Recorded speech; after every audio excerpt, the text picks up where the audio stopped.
As of the time of this video, 48 seasons of the hit show Survivor have aired, with seasons 49 and 50 coming within the next year, so it is time to update our winner rankings. Spoilers will be abound, obviously, and for this video, I had you all fill out a survey I posted here on YouTube, and this year, we had the most respondees ever with almost 4,000. Thank you so much. I'm going to put a link in the description for every single story video I have made for every winner, so enjoy that after this video. And with the explanation out of the way, let's start with number 48. Oh boy, Brian Heidik of Season 5 Thailand is something else. Very few seem to respect his game, as I have seen year after year with the survey, and most people just don't like him as a person. He seemingly dominated the entire cast and conned them into giving the Iceman the win. However, he only got one more vote than Clay Jordan, possibly the biggest GOAT of all time to sit next to. As you may recall, Clay actively threw away his game and any potential juror votes he could have gotten at Final Tribal by just being a massive jerk, and he still only lost to Brian by one vote. I would be remiss not to mention that Brian openly embraced being a tool on the show, but the incident of him shooting a puppy has soured many on him as well, which he did, by the way, after the season, but people know about it. It affects how they view him. His used car salesman persona on the show didn't go over well with most fans, and the fact that Brian is someone who barely wins on what is widely considered one of, if not the worst season of all time, doesn't help his case. Brian Heidik scores a negative 42.0. Number 47, Chris Underwood of Season 38 Edge of Extinction is the only winner to have the distinct honor of being voted out and coming back and winning. Seasons prior and after have given players the opportunity to pull this off, and Chris is the only player to be successful at it. I mean, I don't know if you consider getting voted off third as a success, but he won. That's the success. Once he's voted off third, he lives on the edge where him and Reem get into fights, him and Rick Devens bond, and when he returns to the game at the final 6, he is gifted an idol from production. Not his fault, but my goodness, which helps him go on a tear by tricking Lauren into playing her idol for him, playing the idol production gave him, and winning immunity, but then making the bold choice to drop his immunity and go against Rick Devens and Fire as a last-ditch effort to secure his win, and it works. I think the end of his story and the end of the season is wild. That finale alone is a standalone feature film, but many of those who voted found major issues with how he won and hate the fact that the show allowed this to happen, since the twist is utterly broken here and favors almost anyone who returns and reaches the end. Chris Underwood scores a negative 25.8. Number 46, Erica of Survivor 41 played a game that had herself described as a lion dressed like a lamb, which is why I guess we really didn't know much about her in the pre-merge at all. Like, she was almost non-existent. She was on the winning tribe who avoided tribal, and aside from smashing the questionable hourglass twist at the merge, though Jeff has admitted later that that was a mistake, she was so under the radar that even a massive red flag shown to us in episode 4 had people brushing it aside as nothing, when in all actuality, I guess it was a lot of something. So once the Shan blindside happens in the last third of the season, the show goes, aha, see, there's the lion. Erica is the real contender. But the reveal, it's underwhelming. It's lame. And of course, she earns the win. How else did she make this list? But the storytelling of the season, in my opinion, undercuts her by hiding her for far too long. Erica scores a negative 14.2. Number 45, Ben Driebergen of Season 35 Heroes versus Healers versus Hustlers is in a similar boat to Chris Underwood, minus the part where he was voted off and then came back to the game. This time, the fans are not upset by a season-long twist that production threw in, but the seemingly endless amount of idols hidden in what many view as easy locations combined with the surprise Final 4 fire-making twist that stopped Ben from losing in 4th place to sitting in the final tribal where most fans thought he did not belong in. Talks of possible production interference overshadow the messy game Ben played, where he worked tirelessly to save himself while others sat around banking on the rest of the season playing out in a predictable fashion. After all, Ben doesn't win the season 5-2-1 because of idols and a surprise twist, but he also isn't at the end without those things happening, and that is enough to sour most on his win. Ben Driebergen scores a negative 11.3. Number 44, Tommy Sheehan of Season 39 Island of the Idols feels a lot like ours to me. He plays a purely social game in a time where big moves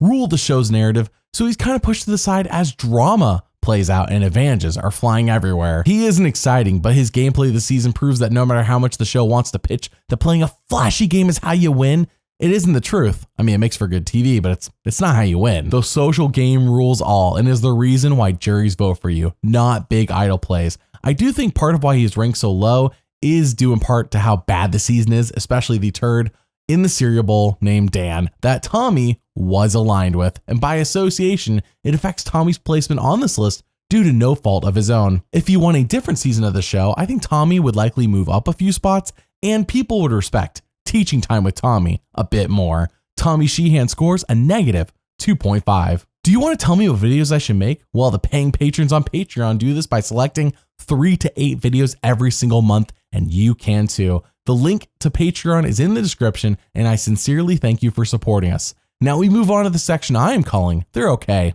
I guess. Number 43, Jenna Maraska of season 6, The Amazon won 4 immunities and was the last remaining woman against a group of guys on a season where it was men versus women. One of those men being a quick-witted snake who is the favorite of almost everyone after the season ends. So why is Jenna so low on this list? Well, her story comes across as someone who stumbled into winning rather than playing a game that impresses. At one point, she even wants to quit and is sick and seems to lack any sense of how to play the game. To many, it seemed like she was dragged to the end as bigger threats were eliminated until she won the last 2 immunities so she could sit next to a GOAT in Matthew. It ain't much, but hey, it won her $1 million. Jenna Maraska scores a 6.2. Number 42, Russell Hantz of season 19 Samoa loses to Natalie White. He is used as a meat shield who burns everyone all game and treats the jury like crap, so no way are they voting for him to win. Mick comes across as a cocky know-it-all, so in the final tribal, why not vote for Natalie? Hey, she's nice,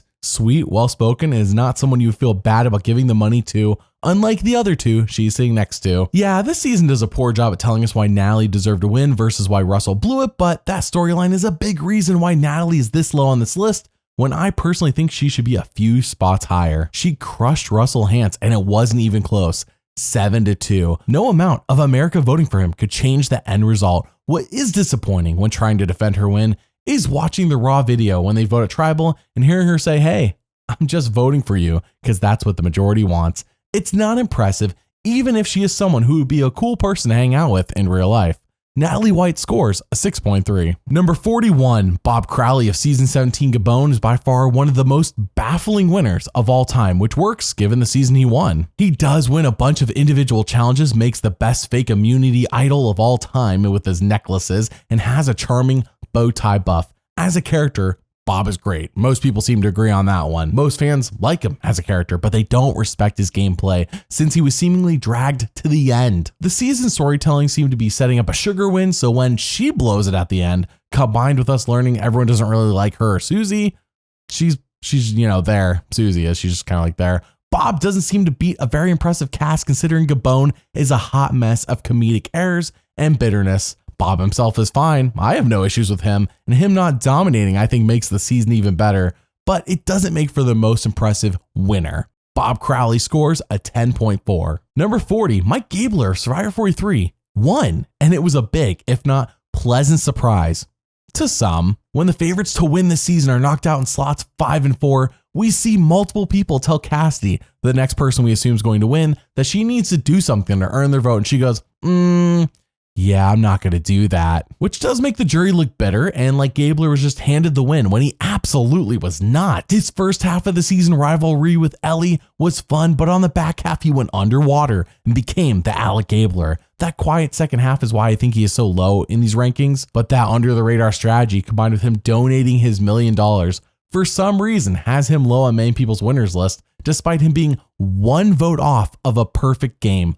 Mike Gabler scores an 11.3. Number 39, Aris of season 12 Exile Island, also known as Panama, is boring. How that season keeps being rated so high on the season's ranking video and yet Aris is ranked so low is beyond me. But being boring is not bad. It's how most people win, believe it or not.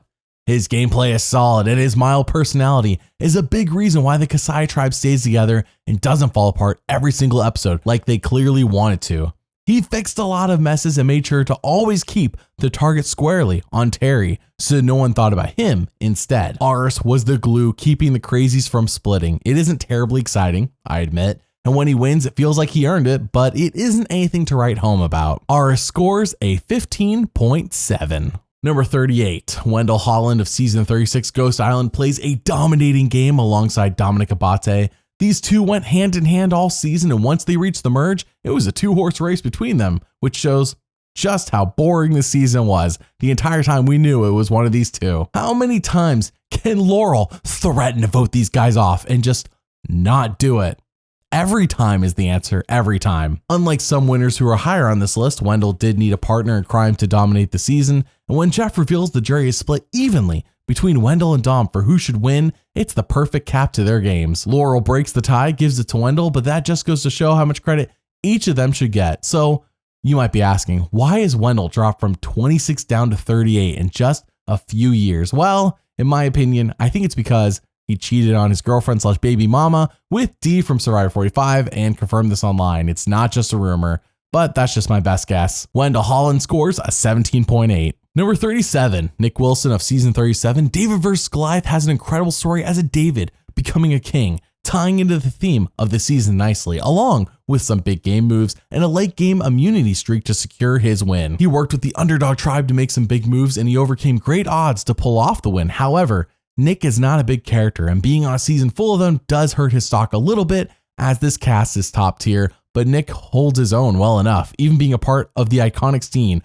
where he helps Angelina climb a 300-foot ladder to get an idol, where she almost dies. You may not remember this. After dropping back-to-back years in the rankings, it's clear that his post-Survivor political career is taking an effect here, kind of like Wendell, where they've both dropped a bunch of spots in a couple of years for seemingly no other reason. Nick Wilson scores a 20.8. Number 36, Amber Burkett of Season 8 All-Stars is the first winner to cause an uproar in the fandom over people feeling she didn't deserve it. Don't get me wrong, people were uproared over Richard Hatch, but most understood why he won, even if they didn't like him. Amber, on the other hand, I mean, while she fell in love with Boston Rob and their proposal before the vote reveal did help ease the woes of an underwhelming game to the general fandom, almost everyone cried foul at how she won when clearly Boston Rob did all the legwork. But like Natalie White, she didn't make the jury hate her, and really, that can be all that matters. Winning Survivor is only by reaching the end, convincing your jury to vote for you, nothing more, nothing less. She does barely beat Rob by one vote, but she did win against a cast widely considered to be the best of the best from the first 8 seasons.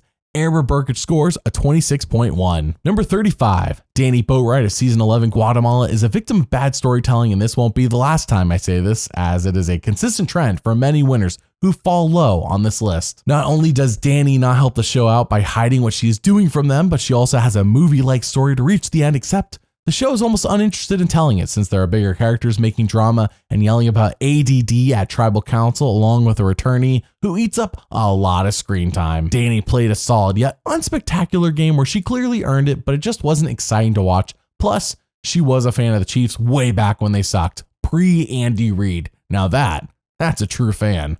Danny Boatwright scores a 27.3. Number 34, Fabio of Season 21 Nicaragua is all character, and the poll you all filled out reflects this every single year. People like him as a character. They don't care much for his gameplay. Here is this goofball who pees in pools during the middle of challenges, that goes on a crazy immunity streak to save his butt, and ultimately wins in a very close, controversial vote that includes 2 quitters on the jury. His winner quote in episode 1 is so clearly fabricated by the storytellers that they felt confident enough to basically pull a Richard Hatch-esque winner hint, and no one would believe them because it's Fabio. He's a nut in the best way possible. As I said before, if you're looking for great gameplay, this isn't it, Chief, but as a character, Fabio's awesome. How this man was not offered to be on Winners of War or Survivor 50 is a crime to me. Fabio scores a 32.2. Number 33, Mike Holloway of Season 30 Worlds Apart played a game of 2 different stories. The first half is how he was a good, hardworking guy who did irk some people with his personality,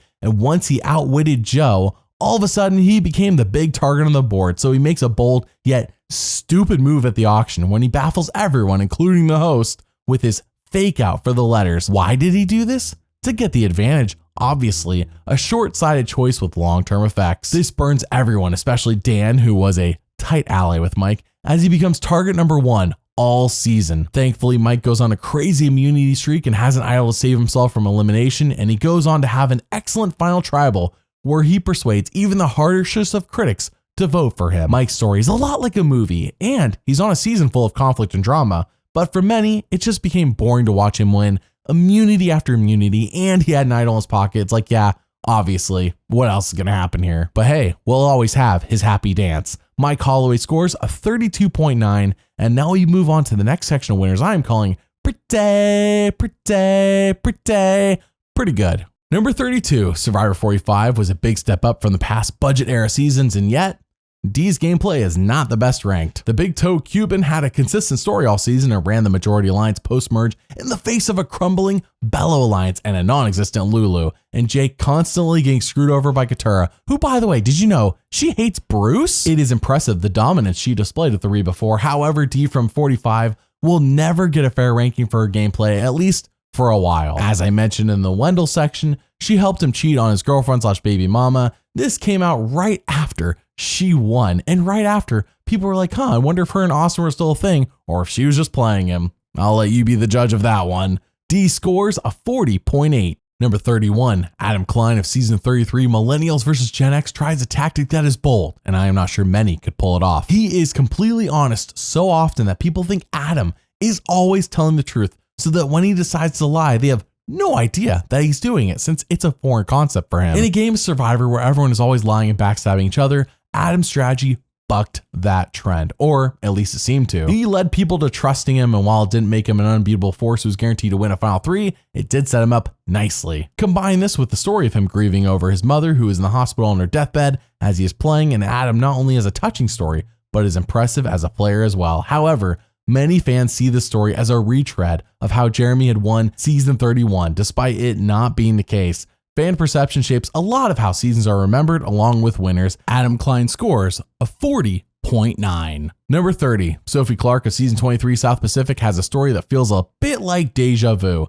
She hid behind a meat shield as they did all the work, and she managed the jury better. I know we've heard this one before. Sophie played a quiet game till the end when she just throws Coach and Albert on the bus and tells the jury, yeah, this was all on purpose, and those two people, they suck. It doesn't make for an exciting story, but it was an effective strategy on this particular season with this particular cast. She played the card she was handed beautifully, whereas many other players would have blown it and let Coach win. Sophie Clark scores a 42.0. Number 29, Michelle Fitzgerald of season 32 Co-Wrong has a similar tale to Natalie White and Amber Burkich. The show is more concerned with the second place player than the actual winner, so they kind of take a back seat. Michelle has an amazing social game combined with her largely avoiding tribal councils due to fortunate circumstances for her, and you can see why the show wasn't focused on her despite her solid game that translates well to other seasons. These rankings are not concerned with how anyone else did outside of their winning season, but it clearly does affect how people vote for others. I think her return on Winners at War showed us how good she is outside of Co-Wrong and helped bolster that she is actually a pretty good winner. Michelle Fitzgerald scores a 43.0. Number 28, Sarah Lucina of season 34 Game Changers played an impressive game where she turned heel. What this means is that in Kai Gayan, she tried to be the good guy. She tried to be a babyface, but saw how being bad helped Tony, so she decided to follow suit and, like an RKO out of nowhere, turned bad herself in Game Changers against a cast of returnees. It all started by eliminating anyone with a big name before the merge, followed by a big swing vote decision, which, unlike in Kai Gayan, she handles gracefully here, setting herself up for the long game. She played a brutal endgame that made multiple players look like fools, but despite that great gameplay, Sarah's actual story is a bit dull in places due to a shift this season to focusing on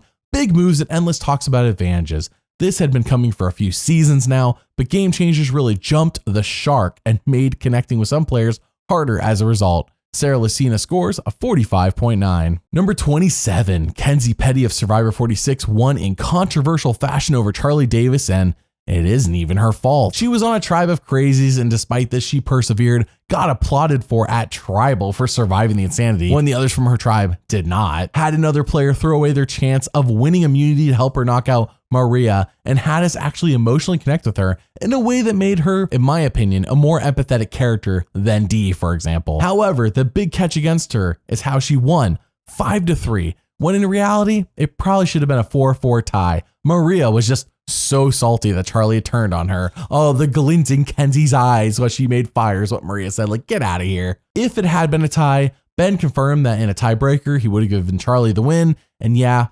people remember stuff like that. Maria's pettiness earned Kenzie Petty the million, but it has cost her, I think, a few spots on this list. It's a shame because Kenzie played a good game, and I think she's being knocked for Maria's saltiness. Kenzie Petty scores a 46.7. Number 26, Marianne of Survivor 42 was a breath of fresh air. Here's a newbie winner who is loud, bold, and weird. When was the last time a newbie winner was anything like that before Marianne? My approximation, Tony from Cagayan. Marianne strategically made some fine moves and was smart enough to realize the hole she dug herself into early on and got out of it. Her final tribal seals the deal on her as a winner. But when you win a 26-day season, and I probably should say this for every New Era winner, it does lessen your win when compared to others who won a 39-day season. Some people inherently are just not going to respect your game as much as others. Combine this with her being a divisive figure who annoyed many, beat the favorite in Mike, and you can see why Marianne falls almost dead center on this list. I love her, but others find her grating. Marianne scores a 48.8. Number 25, Vesepia Tauria of Season 4 Marquesas did something no other winner prior to her did. She played a lone wolf game that saw her doing her own thing, floating between alliances as she saw fit and ruthlessly eliminating big players, including the favorite to win Kathy in cutthroat fashion. She was a character who the show focuses on a lot in the beginning and at the end, but fails to care about through the middle of the season, and as a result, you can almost forget she's there at times, which is a shame because on paper, her story is like an epic movie, but the execution on screen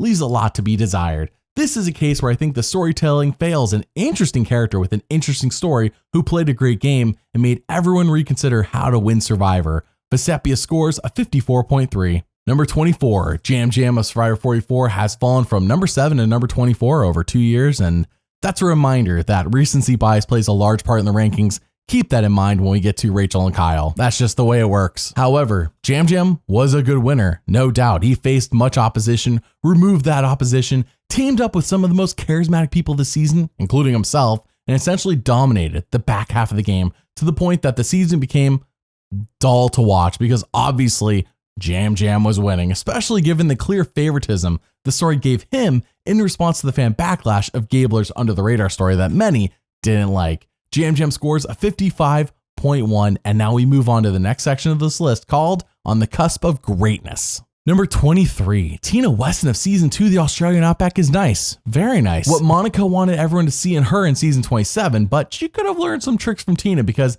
being perceived as nice was her biggest asset. She was effortlessly pulling off the charming, oh, who, me? Attitude. Tina benefits a lot from being likable and also playing a secretly cutthroat game that I would argue is more devious than Richard Hatch's, a precursor to Tom Westman in a way. She manipulates through smiling and is the brains of her Onion alliance that convinces Colby to throw his game away to give it to her. Something she didn't earn her win because Colby handed it to her, but I beg to differ. She won 4-3. It was not a landslide like some might remember, but I can't knock her at all, as the only time I question if she made a bad move was her timing on voting on Jerry, but she handled that beautifully, and she's the only winner to survive 42 days. Tina Weston scores a 62.1. Number 22, Boston Rob of Season 22, Redemption Island is polarizing. Is he a great player? Yeah. Does he dominate an All-Stars cast in Season 8 only to lose by 1 vote? Yes, we've talked about that. Does this season feel like a setup for him or Russell to win? Again, yes. Once Russell's voted out and gone from the season, it becomes all about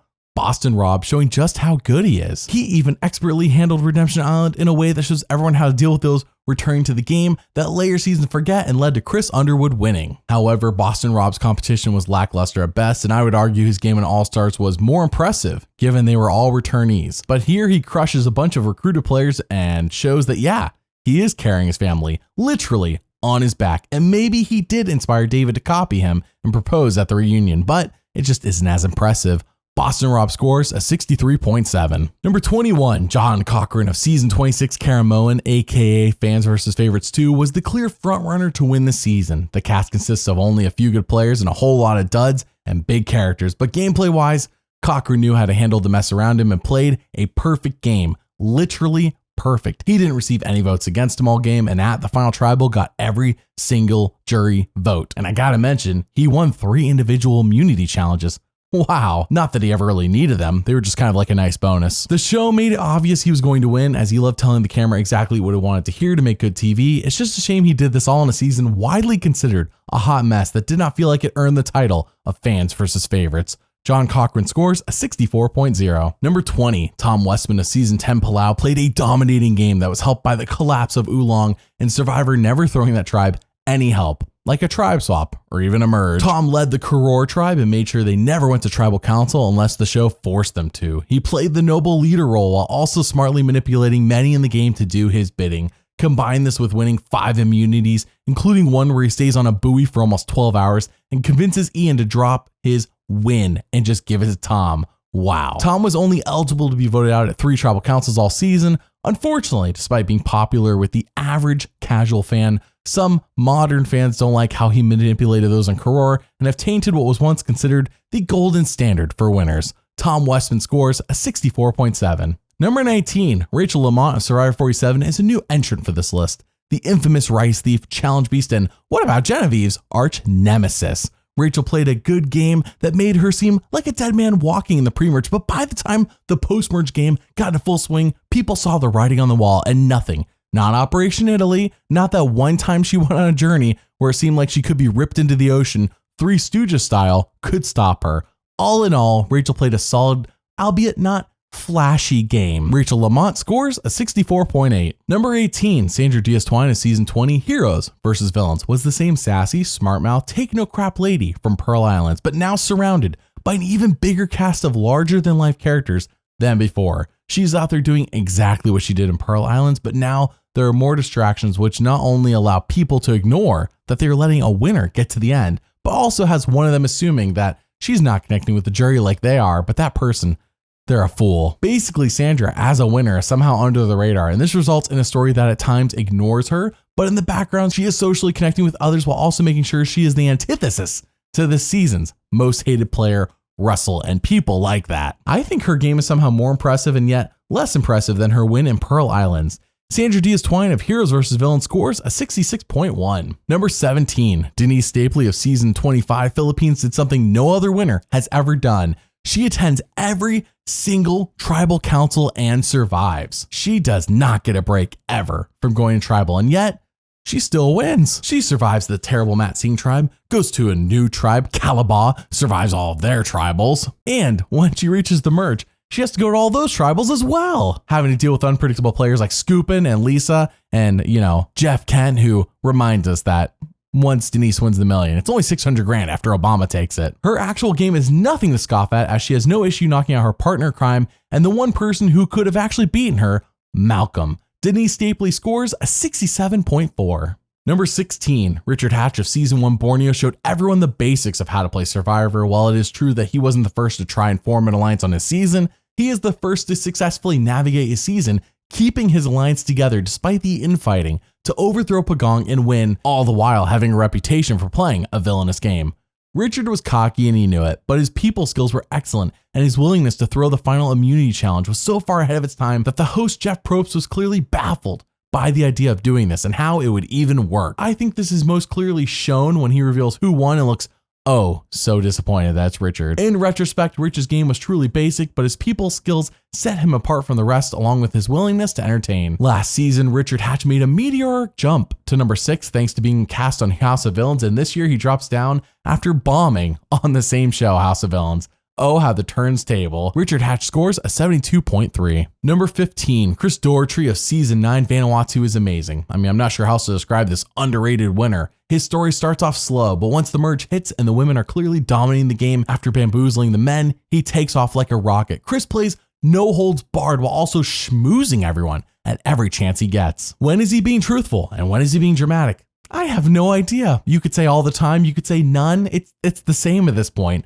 This man's story is the definition of a movie on Survivor, and I wish he were higher up on this list because I think it's something amazing to witness. He finally cracked the top 15, but can he make it up higher? I sure hope so. Just a masterclass in social game at a time when idols were not a thing. How he manages to navigate big personalities, lie to everyone, and schmooze the jury is beyond me, but I love it. Chris Doherty scores a 72.4. Number 14, Kim Spradlin of season 24 One World has a similar game to Boston Rob of season 22, except This is not Kim's 4th time playing, it's her 1st, and she dominates a cast full of nobodies. In retrospect, it can be hard to tell if she was so good that others look bad or if everyone else was just bad. I think it's kind of both. I mean, there's no other player on the season that even comes close to pulling off what Kim did here. I know her placement being this low is in part due to One World being a dull season to watch after episode 4, and Kim not being the most engaging person in confessionals, but I think she deserves the top 10. After all, she always has to consider her options. There's just so many options, but she sure does pull off a masterclass of how to play your first game. Kim Spradlin scores a 73.5. Number 13, Kyle Frazier of Survivor 48 had a secret alliance with Camilla. Did you know that? I bet not. In a season that was narratively dominated by its love for Joe to the point that it sickened many fans, when Kyle beat Joe, that was a welcome relief for so many. And it was even better that Camilla did what Maria could not and just not be salty and vote for her number 1 to win. As Kyle said, he's the most average guy you'll ever meet, and he 100% earned his win despite the confusing narrative of the season. Kyle Frazier scores a 74.0. Number 12, JT Thomas of Season 18 Tocantins played the first ever perfect game. Considering only him and Cochran have ever pulled this off, it's mighty impressive, as JT proved it was even possible after Earl Cole came so close only a few seasons prior. JT overcame a huge 6-3 deficit at the merge after Joe's medical evacuation, where him and Steven outwitted a cast full of big characters and even a future winner and a future second place player in Tyson and Coach respectively. People were just falling over backwards to have JT win that it became comical at times, but that's just how good he was. He lied, he backstabbed, and did it all while making people feel good about him on their way out the door. It's a work of art, and at Final Tribal, he even makes sure to bury Steven with no mercy, just in case. JT Thomas scores a 74.3. Number 11, Sandra Diaz-Twine of Season 7 Pearl Islands played an impressive game all things considered. She navigated the Outcast twist, Johnny Fairplay, which alone is a twist, and her alliance falling apart so early on in the merge. Her anyone but me strategy combined with her loud, sassy attitude worked so well, as she was the antithesis to Fairplay, and being sure to befriend Lil secured her placement in the final 2. Her story starts off kind of quiet and ends strong, combined with the final tribal where she handles almost flawlessly the entire jury, but at no point does she stop being herself. She's not everyone's cup of tea, but in Pearl Islands, you the fans found it more impressive than her game in Heroes vs. Villains. Sandra Diaz-Twine of Pearl Island scores a 74.9. Number 10, Ethan Zahn of Season 3 Africa wanted to play the game that Vesepia later pulled off, being a lone wolf. He said as much in episode 1, but thankfully Lex talked him out of that and put him in the alliance with himself and Tom that helped Ethan become pretty much untouchable all game. Ethan's game is fairly straightforward as he rides his majority alliance to the end, eliminating threats along the way. Heck, he even pioneers throwing a challenge to get rid of an opposing tribe's player back when that was a villainous thing to do. People like Ethan for who he is, and I would be foolish to say that him using his $1 million from the season to found grassroots soccer and him also surviving cancer twice has nothing to do with that. Of course it affects him, of course. How can you not like Ethan? Ethan's on scores a 76.2. Number 9, Natalie Anderson of Season 29 San Juan del Sur, aka Blood vs. Water 2, is a rarity on this list. She is an extremely athletic woman who isn't afraid to speak her mind while also playing a ruthless endgame. Like, sure, there have been other women on this list who won 4 individual immunity challenges, but let's be real, Natalie, she could bench press them all. While I am personally not a big fan of the season itself, I cannot deny how great of a winner game she played and see that as a reason why people have a fondness for San Juan del Sur, despite how boring it is to me. Natalie would turn loved ones against each other and cause others to make public mistakes at Tribal Council to keep the target off of her back. While most women on this list play quieter games, Natalie played a loud one, and I think Sandra would be proud. Natalie Anderson scores a 78.3. And now we move on to the part of the list I call Greatness Achieved. Number 8, Earl Cole of Season 14 Fiji was so clearly the winner the whole time that it wasn't even funny. I mean that. Were you laughing? Because I wasn't. The show constantly had him doing confessionals where he told us, you never know. But we knew. We knew he was winning. He stood head and shoulders above the rest, playing one of the most balanced games of all time and not even needing an idol to save himself. He had no issue turning on Yao Man to sit next to 2 goats at the end, and he even survived the tumultuous Ravu tribe.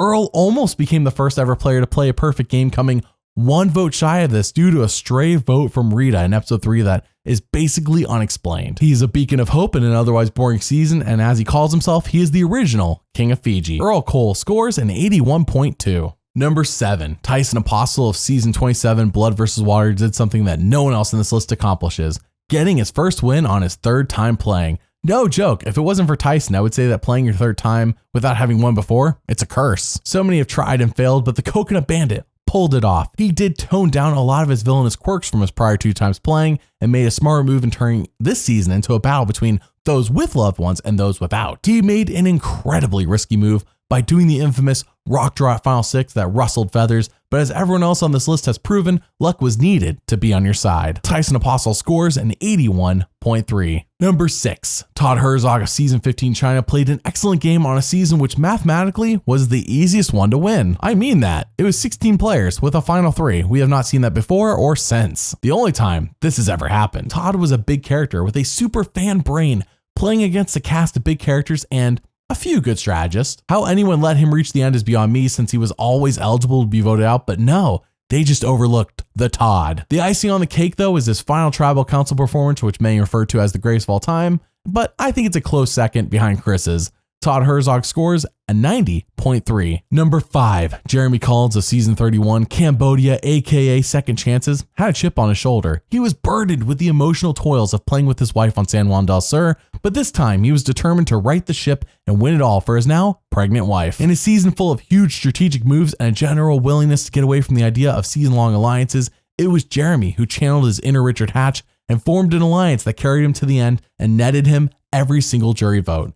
He even plays his idol successfully, negating all votes against him, making his game perfect if you don't count those negated votes against him. Jeremy Collins scores a 91.3. And now we move on to the last section of this list, royalty. Number 4, Tony Vlachos of Season 28 Cagayan played an electric game that ignited the fire under the fan base that we haven't felt since Russell Hantz played on Samoa. Who is this madman playing like a crazy lunatic who makes 2 dumb moves for every 3 smart? It's baffling to watch, but there is beauty in the chaos as he works so hard to win all game. Not only does he find a super idol, but he makes it work for him past its expiration date as he then manages to trick Wu into bringing him into the final 2 over a guaranteed win that Wu would have had against Cass. The paragraph I am allotted here cannot express the insane beauty of his Cagayan win, which is why Tony Vlachos of Cagayan scores a 100.1. But again, I encourage you to watch these seasons or watch my videos about these winners. Number 3, Yul Kwon of Season 13 Cook Islands is beloved by almost everyone. He's the most liked person in this video due to his good nature, incredible intellect, and general kindness he shows even when playing Cutthroat. Every move he makes is calculated, and the super idol that he finds early on in episode 2 almost seems meaningless at times, since his 4-person alliance overthrows the larger 8-man alliance by winning challenges and taking advantage of social weaknesses. But this is a nice contrast as it gives us the level-headed perspective of some of the insanity this season brought, especially when the only person to figure out how to get out Yul was Cowboy, who invents the split vote plan, which has to do like witchcraft and credit cards. It's a whole thing. Yul made sure to deal with that swiftly. Yul Kwon scores a 102.6. Number 2, Parvati Shallow of Season 16 Micronesia, aka Fans vs. Favorites, played an entertaining game that saw her flirting with men to only turn around and then cut their throats. We saw hints of this player in Cook Islands, but such a massive step forward was taken in between the seasons that saw Parvati being a part of the Black Widow Brigade and then eliminating them in such devious fashion that is undeniably entertaining to watch. This is the Parvati that Jeff Probst falls in love with, and her follow-up appearance on Heroes vs. Villains only solidifies that her gameplay here is not a fluke or happenstance. This was on purpose. She really is that good. Parvati Shallow scores a 109.8. Number 1, Tony Vlachos of Season 40 Winners at War is the greatest winner of all time. And it isn't even like his second win was him just squeaking by to have other winners overlook him, kinda like Sandra. Oh no, he purposely toned down his insanity publicly, but kept playing the same way, like a madman when no one was looking. Look how this man cracked the royalty section of this list twice. He's literally half of the people here. He upgraded his spy shack to a spy nest. He worked his butt off to get rid of curses sent his way from the edge of extinction, and he had the wherewithal to not unleash publicly how good he had been playing until later in the game when no one had a chance to stop him. Tony won 4 individual immunity challenges, and in a season full of top tier players, he played head and shoulders above them all. Tony Vlachos of Winners at War scores a 115.7. Let me know, do you agree with these rankings? Did the fans get it wrong or right? Check out my videos on these winners with the playlist I have linked in the description. Thanks for watching, and doubly thanks for liking and subscribing. I'll see you all next time.